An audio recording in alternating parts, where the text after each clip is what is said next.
Hi everyone, welcome to another edition of Founder Focus, the series of virtual fireside chats where we take a deep dive inside the mind of interesting founders to find out what makes them tick and to pull out insights for the benefit of the entire founder community. As ever, my co-host Matt Mower is with me. Matt, how are you doing today? I'm really good, Tom. Thanks. I'm very interested to find out what Caroline's answers to our questions are going to be. Indeed. Let's introduce our guest today, who is Caroline Vandenberg from Lunos. Caroline is an expert in all things product design, product validation, market research, all sorts of interesting things which are absolutely essential to the budding founder at an early stage. Caroline, it's wonderful to have you with us. Welcome. Thank you. Wonderful to be here. As ever, Matt has the question. So Matt, let's get straight into it. Okay. Question one. What was the light bulb moment that, looking back, seems most significant at the outset of your founder journey? There isn't almost one single light bulb moment, is quite a few. And actually really looking back at my whole career, I think actually one of the things that's been very evident is understanding your personality type and the type of person you are. Now, I've been very, very lucky. I've been caught by certain people in my career who've gone, are you doing the right thing here, Caroline? Should you maybe be thinking about something else? So I started my career very much in tech, mobile tech, Vodafone, Nokia, or mobile tech, really. And I was constantly pulled up for being a maverick. I was constantly pulled up for, we weren't meant to be doing that. And why have you? But I suppose instinctively, there were certain elements in my personality that always made me want to go and seek out something different. Now, one of those things is I'm very neurodiverse. Now, I've always been very dyslexic, and that was caught very young. And in fact, I've never known any difference. So for me, my superpower of difference has just been more in the work world of going, wow, I think of things slightly different to other people. But through my career, I've self-diagnosed myself of having ADHD as well. I mean, I think there's a fingerprint of neurodiversity, and I think there's an overlap. Now, I don't label myself because I am who I am, and I just naturally do what I feel is right for me. But I suppose one of the light bulb moments is realizing that my superhero power of being able to think differently or being able to listen to someone tell me something, facilitate back in a way, was a real light bulb moment of, wow, there's maybe something here that I can nurture and create into something that's really useful for other people. Now, I've also had an incredibly, incredibly inspirational dad who is someone who's both flirted between startup and working for big corporates. And I think seeing him as well we are very different. We're not actually very similar in the way we've operated. But in fact, my dad started doing product market fit 30 years ago. In fact, had a kind of thought process towards that. And I suppose my inspiration with my dad is that he's always pushed the boundary a little bit within business and tried to look at the broken narratives and go, could we do better? Could we do something a bit more? Could there be better ways that we do something? So interesting enough, no big light bulb moments, but meeting James on the 20th of January, 2020, which was the first time James and I, my co-founder, got together to really talk about, well, he had an idea about how we could make validating ideas and helping businesses set off easier. That was a very good, well described, but in a better way. And I've always struggled with that. That bit has always been the bit I've loved the most, but really struggled to know how to really facilitate that for customers or businesses or individuals through to big teams. So that was maybe the secondary light bulb moment, was realizing, well, actually, if we apply difference to something that does exist, but maybe has always been done in a way that's not one size fits all, wow, is there a business here? And so I suppose there's a culmination for me that I never set out to be a founder, but I couldn't be happier. And it feels like the most right thing I've ever done. That's brilliant. I've run into so many people for whom a phrase like "I never set out to be a founder" is really the beginning of their journey. I set out to solve a problem. I set out to make things better, and you just end up with a business along the way because there's no better vehicle. So, no, I think that's great.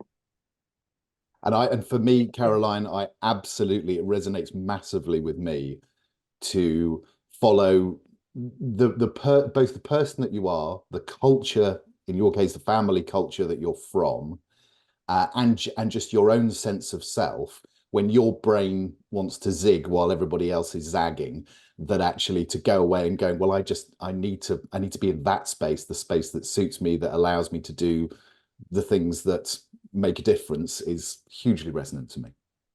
Brilliant. I mean, I just to kind of slightly add on that, is that I wish I'd been more aware of that throughout my especially my probably late 20s and early 30s. And I think if it's an insight out to anyone, is like, if you're not sure, or you constantly feeling as though, where do I place myself? I don't feel like I'm actually fitting anywhere obvious. But it's almost this place of the imposter syndrome can sometimes be an indicator. No, you're not an imposter. You've just got a different place to sit. Question 2. What did you learn from establishing your product market fit?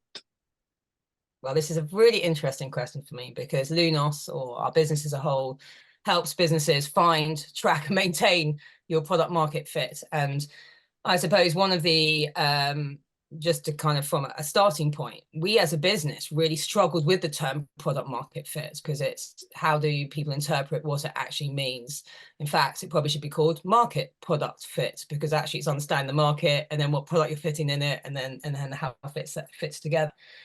So we're very meta. I mean, effectively, we spent probably the first year of Lunos stress testing every theory out there, and there are a lot, and everyone stands very strongly against their theory.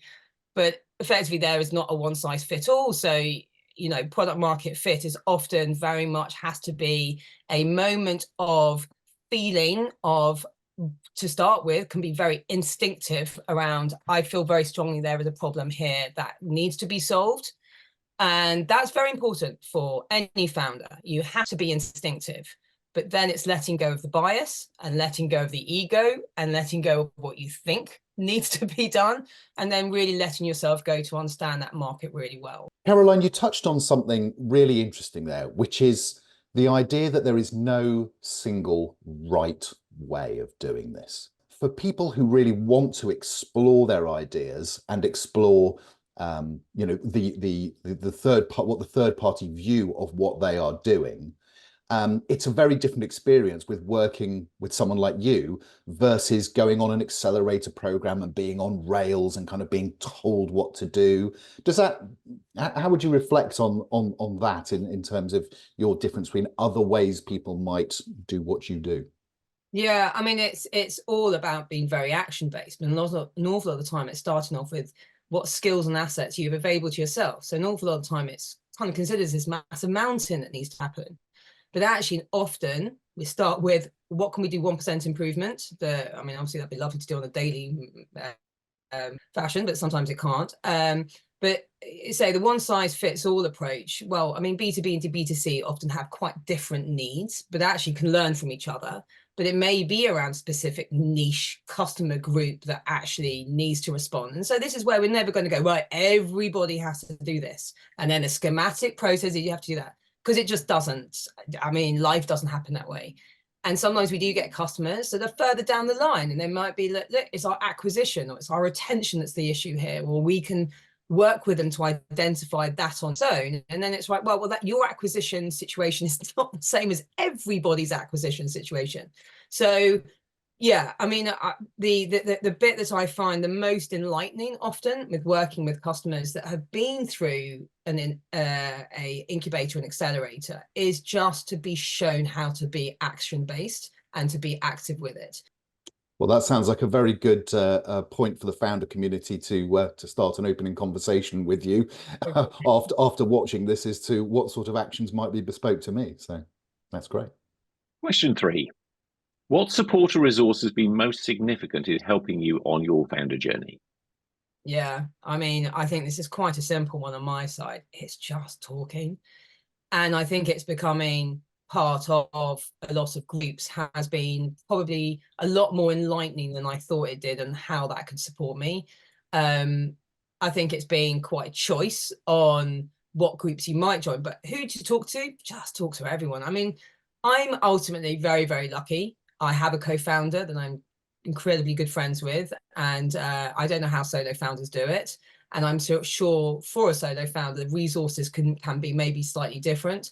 I've also got a dad who has, I say, been on that journey. He's now a VC. I'm lucky I have my my sounding board there, and a very supportive husband. But you know, apart from all that, I don't continue to learn on pretty much a daily basis. And it doesn't matter who you are or what level you're at. In fact, actually, sometimes when I work with, I'm going to do a talk with UCL tomorrow, and every time I have a talk with students, I'm like, wow, okay. So but it's yeah, talking. I think it's your #1 free resource available for everyone. Now, funny enough, as a mum, and the amount of times I'm like, you know, you Google something like, oh, it's 15, that's fine, it's a thing. It's not my child, it's a thing. I think that's the same in the founder community. There's so many things that people don't talk about, but it's getting better.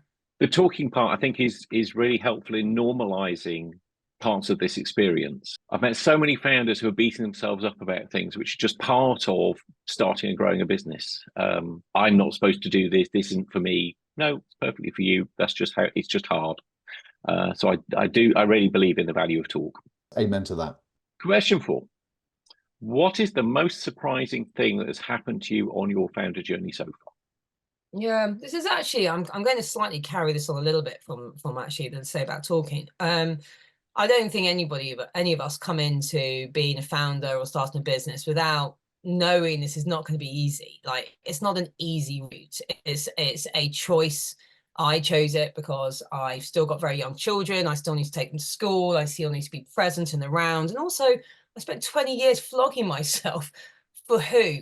And that's part one of my, who is that for? And I felt very, very loyal to any business I've worked for. I mean, I would talk about I'm a we part of it. And then I got made redundant or something, and it killed me, hit me. It kind of like, and I'm very emotional and I'm quite a sensitive person.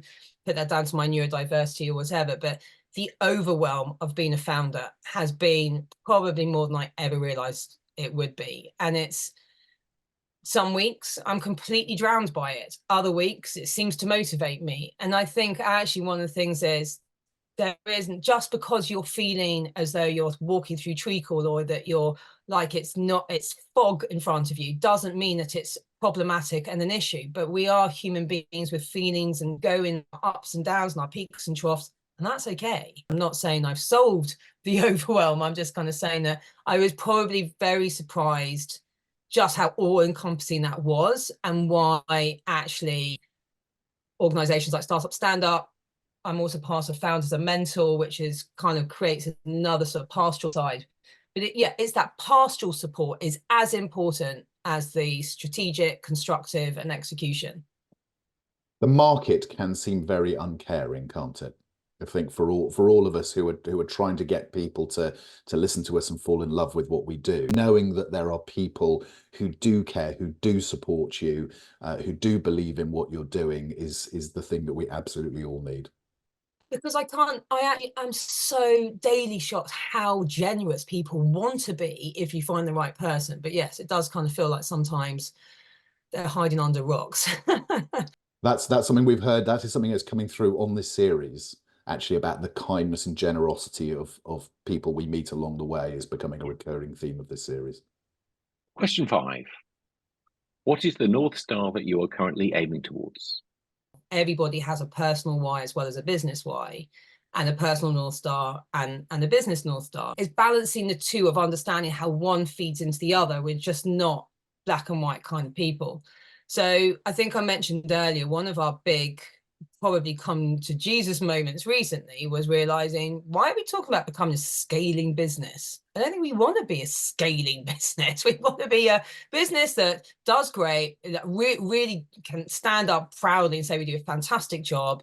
We're making enough money, more than washing our faces, and we can see some, some growth into our families and our future, and a business that grows steadily, so that it actually remains the business we want it to be. Caroline, for us services business, we are all about our clients, as you've just talked about. You love what you do, and it's all about making a difference for other people. If I reframed the North Star question and said, if Lunos was to create that one perfect client, what would you have done and where would you have taken them, do you think? What would that business look like?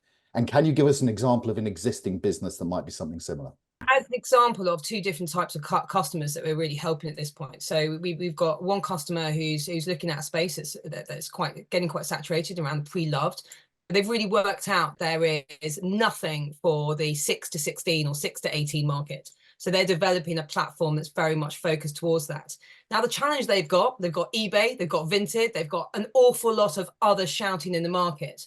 Now, where they've been very, very clever and where we've kind of really helped them is that they have been fantastic at talking and they're very tenacious as two founders. But where they've gone is they've gone a bit up and they've forgotten to go down. So they've gone and talked to eBay and they've done some fantastic things to make them very well positioned. But actually what they've not necessarily done is started to do the grassroots building of that brand so that people connect, because it's a people brand. It's B2C or it's D2C. So in this case as well, you've got mothers or caregivers and you've got the children. So how do you make it attractive to both as well? So what we're absolutely doing at the moment is going out. Well, I mean, we're even doing in real life events all the way through to how do you actually make it cool for a child versus a parent, and actually looking at the two different marketing messages and how you can experiment to not only build the audience, but actually start to get an idea back, well, how do they relate to the value proposition, and what are the barriers, which in one case was subscription. You know, subscription was not allowing, especially from the child's perspective, to kind of get through to a point where they were getting an aha moment and experiencing the greatness. So that's an example of, let's say, an early stage business. It's done fantastic stuff, but is just kind of, let's say, plateaued, versus one of our favorite businesses to work with is a company called Vast. They're a D2C e-commerce platform provider. Now, they've done just very, very well. They saw a place in the market to create sustainable proposition for lifestyle businesses from West Coast America over to Europe. So surfing, skateboarding, anything within that lifestyle sector. Now, for them, they want to keep that. They are a B Corp business, so sustainability is a very big part of their noise and how they want to talk, but they are still a business that needs to deliver a task for a load of customers that may not be in that space. So we've done much more of a service design type approach with them, using exactly the same methods, where we're almost taking them from a place of, you've delivered some fantastic stuff, but you need to mature, and there are some growing pains here, and how can you deliver to a wider business as you grow? But also delivering those key themes, which is within sustainability and the things that are very important to their ethos as a business. But when it comes down to it, is that valuable to your end customer? Maybe not yet, but you'll get there. So we're helping them be able to experiment and test where that threshold of interest, and with that be able to like launch new products and be able to serve their customer base better. So hopefully that gives you two good examples of being very action-based. Caroline, those are fantastic examples of the huge value that you give to the founder community. Thank you so much for your time today. It's been amazing to discover more about your journey and about Lunos. You can find more about Caroline's journey at heylunos.com. But that's the end of today's episode. Thank you ever so much for watching, and we'll see you on the next one.